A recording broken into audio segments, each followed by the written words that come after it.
Hello everyone, welcome to my channel. আমি Ankita, NM first year student. আজ হচ্ছে Saturday. আমি এনটিএস যাওয়ার জন্য রেডি হচ্ছি।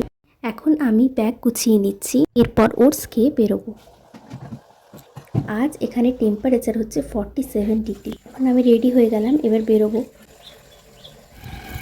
সকাল থেকেই প্রচুর রোদ। এনটিএসে যেয়ে সিগনেচার করে এখন আমরা বেরোচ্ছি কমিউনিটি ডিউটির জন্য।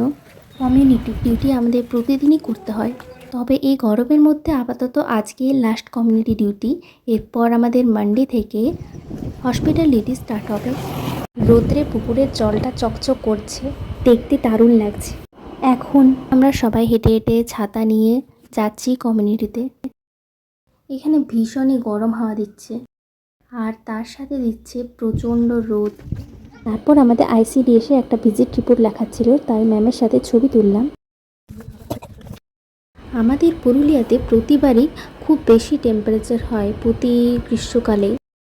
আমাদের ডিউটি হয়ে যাওয়ার পর এখন আমরা ডায়েরি লিখছি, যেটা প্রতিদিন জমা করতে হয় আমাদের ক্লাসে গিয়ে। পর এখন বাজে 11টা, এখন আমরা যাচ্ছি আমাদের ক্লাসে। এটা হচ্ছে হনুমান মন্দির আমাদের এনটিএসের সামনে। ক্লাসে এসে সবাই রেস্ট নিলাম। এখন বাজে 12টা, আমি বাড়ি যাচ্ছি। আজ স্যাটারডে, তাই হাফ ডে। ভীষণ রোদ থেকে আসলাম, এসে লস্যি খেলাম, একটু রেস্ট নিয়ে তারপর স্নান করে এসে খাবার খেলাম। তারপর সন্ধ্যাবেলায় উঠে নিউট্রিশন প্র্যাকটিক্যালের কাজ করলাম।